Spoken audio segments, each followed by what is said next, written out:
Hi guys, welcome back to the channel. And my intention was to do a two-part video. Like you will see on, saw the first part already yesterday, Friday. But I decided to release the full face of makeup on Monday that's coming up. So you'll see that. That was the intention. First to do a video with my eyeshadow look and then the full face, but I ain't gonna lie, I got lazy.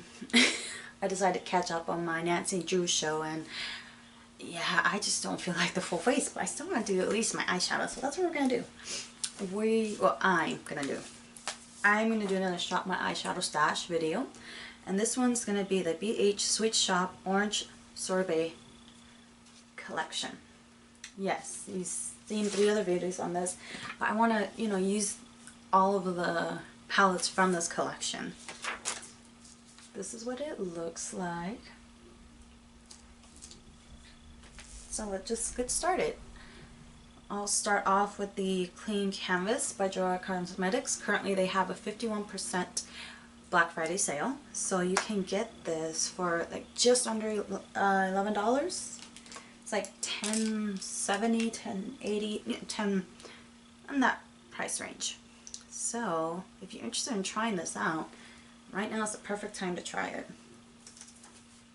Also, I do have mystery boxes on my Poshmark account up. They're $35 and $40 boxes. So if you're interested in getting that, I will link that in the description box below.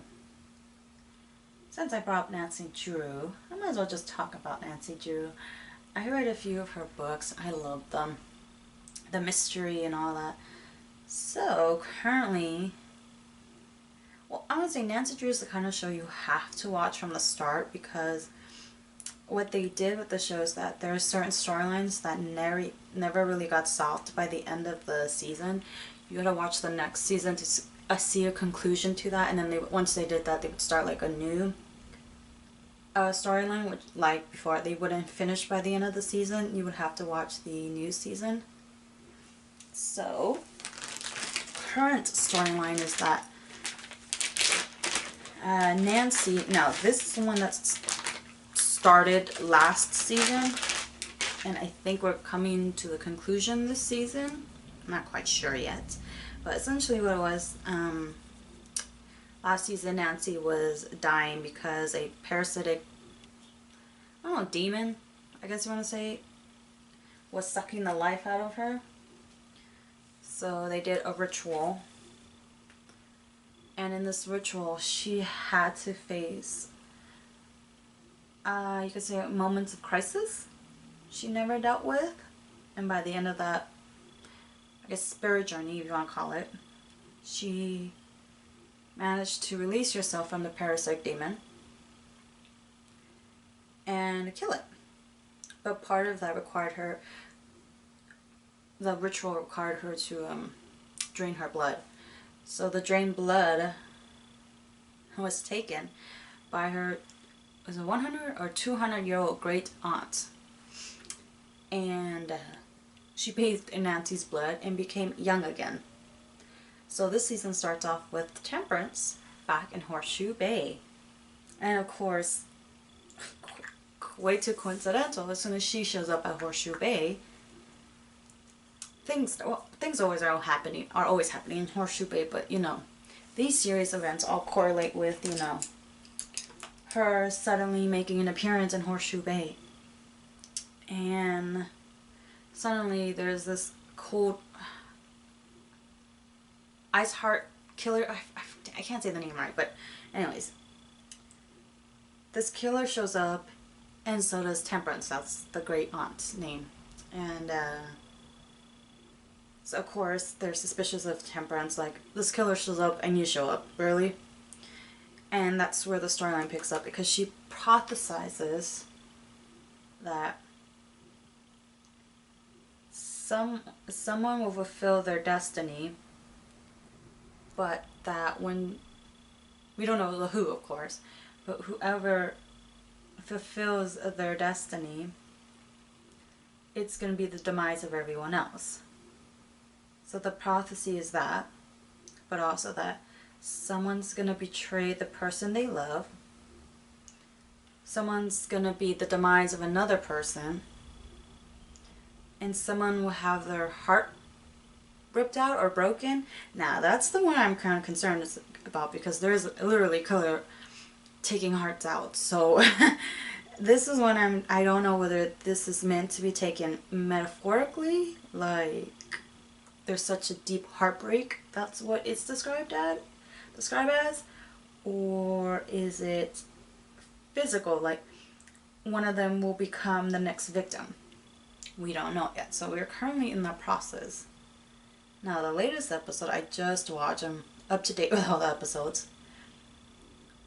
This is another story that started in a previous season. In a previous season, George, pretty much one of the main characters in the group, dies. Nancy, out of desperation, goes to the Historical Society, gets this resurrection blanket, places on George, and it brings George back. But what she doesn't realize is that when she uses this resurrection blanket, is that it allows another soul to attach to George. Because she suddenly starts having these episodes and she's like, doesn't tell anyone, but then eventually she tells someone. And then that's when Hannah, she's like the preserver of the Historical Society, tells them that the cost of that blanket is that a soul can attach to the person that's dying. So a soul has now attached to George. And the soul is Odette Lamar. She dies very tragically. Her storyline does have presence in the story because they do family research and they find out that Odette is the ancestor to one of the characters and to one of the main group's members. So she's now inside of George's body. So now we have George and Odette's body. And for a few episodes you do see them clash because Odette would take over and then George would take over. So you were constantly confused, like, okay, whose soul is out now? Is it Odette or is it George? Well, eventually we find out that because there are two souls residing in George, her soul and Odette's, her lifespan has now been reduced to 10 years. So because she knows this, she decides to propose to her boyfriend Nick, who in the first season is actually hooking up with Nancy, but they don't work out. But anyways, she proposes to Nick, and that's how the season ends. With this season, we finally get the answer. Like, did he say yes? You know, did he say no? What's going on? He surprises George with a proposal of his own, and they're engaged. So yay! This episode is important because they find out that there's a device called a soul splitter. Now, before they do the full research, they think that the soul splitter helps essentially split the two souls so George can be the main soul and Odette can finally be pushed out, if you want to say. So Bess researches the ritual, gets everything put together, and I'm doing this, I'm not showing you guys. Okay, so for the inner part of I combined zest and tangerine, and that's the inner, and the outer is chocolate drizzle. So for the inner, for the shimmer, I'm gonna put tangy. Okay, so we do the ritual and they find the soul splitter. They finally get it there because let's just say things go wrong. So, but they finally get the soul splitter to the house. They do the ritual, and what the soul splitter does is that it requires a crystal. So Bess puts the crystal in the middle of the soul splitter. The soul splitter it's activated, and it starts spinning, and then you have two colors. The brightly lit one is the soul, the original soul, the one that the body belongs to. The dimmer one is the soul that's invading the main soul. So when the souls appear in the crystals, there's two different colors. It breaks apart. So they grab the crystal that's brightest, which is George's soul. They push down on the device so they can put George's soul back in her body. But something goes wrong. So eventually they figure out who created the device. So they go back to this cave. I'm not going to give away that story because there's a serial killer, supernatural serial killer out there, storyline happening too. But they go back to the cage that he was originally imprisoned in. And Nancy finds this note about the complete ritual that was not part of the original set of notes. And she tells Bess she has to destroy the crystal that contains Odette's soul, and then and only can they put George's soul back into her body. Here's the problem. Bess ended up having feelings for Odette. I'm going to put citron on top. And so when Nancy's telling her, you have to destroy the crystal that contains Odette's soul, she panics. Bess panics. And literally goes to the bus stop with Odette's soul. And of course Nancy finds her. And that's when they talk. And Nancy tells her, no, she's not a horrible person. You know, it's understandable she formed an attachment. And that she's not ready to say goodbye yet to Odette. But eventually Nancy convinces her that, you know, Odette should have moved on already to the afterlife, if you believe in that. But, you know, into the afterlife already long ago. She shouldn't be here in the first place. And eventually she convinces Bess to go back to the house. And they complete the ritual. You know, Bess cries and says her goodbye. Essentially to Crystal, but to Odette too. Smashes it. And after she smashes it, Nancy presses on the device like the first time, but didn't work. But this time it works. George is now back in her body. So Bess buries the shattered crystal in Nancy's, I don't know, it's front yard or backyard, but yard. I'm going to use extra topping as the under eye. And she buries the crystal and asks for a sign from Odette that she's truly moved on, you know, to the afterlife, you know, wherever that may be. And as soon as she asks for that sign, this girl she had a date with earlier in the season, but Bess wasn't looking for a relationship, so she was kind of hoping that coffee, you know, meant, you know, something else. I'm not going to say it, but you know, you know what I mean by that. But no, the girl really meant that she wanted an actual date with her, you know, an actual coffee date. And so that didn't work out, but then they do, you know, hook up later in the season. And I guess Bess really likes her, but she's afraid of getting hurt. Because from the first season to the second season, she was in a relationship with someone else. That didn't work out. I'm not going to say why. If you're interested in the show, it's on the CW, and you can see on the CW app, because that's how I watch it. So she's afraid of getting hurt. So she eventually, though, asks her out on a date.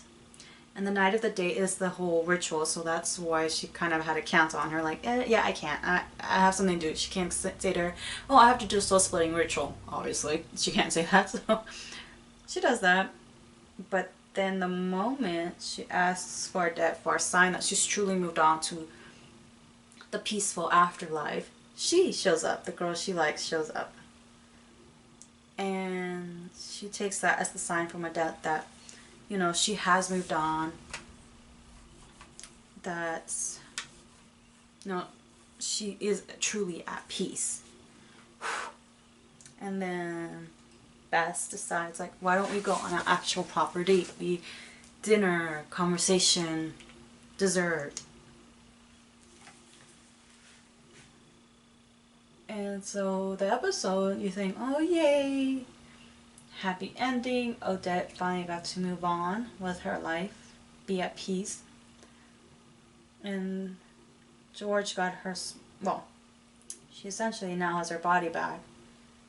And she no longer has a 10-year lifespan. She now gets to live a long life. So she calls her fiancé, Nick. But the person who picks up is Ace. He's another main character. And she tells Ace, okay, well, put Nick on the phone. This is where things go bad quick. Nick has disappeared. He's not at his place. He didn't leave a note. His phone is at the house. Using my Urban Decay D-Slick, setting it all in. And he's unaround. No note, nor nothing. And we're left, unfortunately, with the impression that Nick ditched Horseshoe Bay, left George behind, and she's now abandoned. That is the impression we're getting now.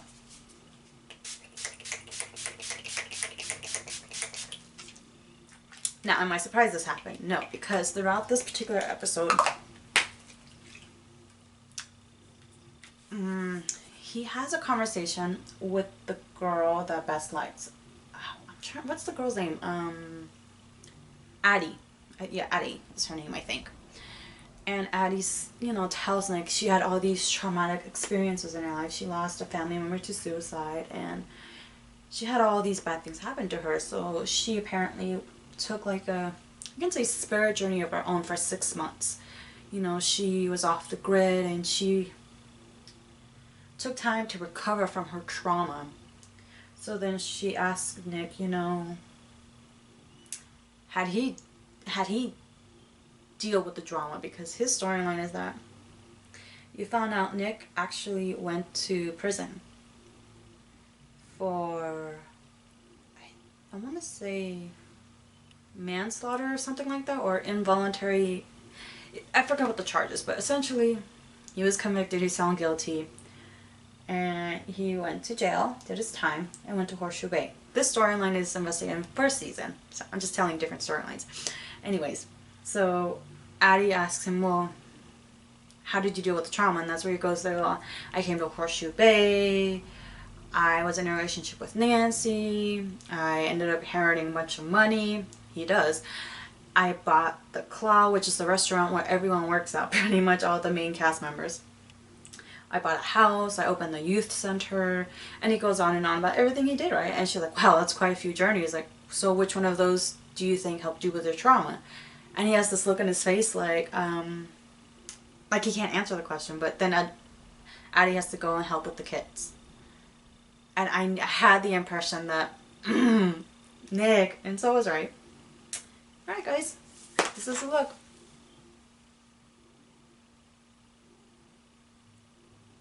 I know I didn't do the usual, but you know, I want to talk about something to make it a little bit more spontaneous, less awkward. But yeah, so Nick, I got the impression that Nick might decide to run, because that conversation he had with her, with Addie, I'm like, oh no, no, no, because you could tell he had the look of doubt already. Like, oh no, please don't do that, Nick. So I really hope we get some answers as to what happened to Nick. And it is not worst case scenario that he really did abandon George. You know, he ran away. I really hope that is not the case. I hope. But I hope you guys enjoyed this video, this look. Give it a thumbs up. I will have my Poshmark account linked down below in the description box if you want either the $35 or $40 boxes I have available. I will see you in the next video. Bye.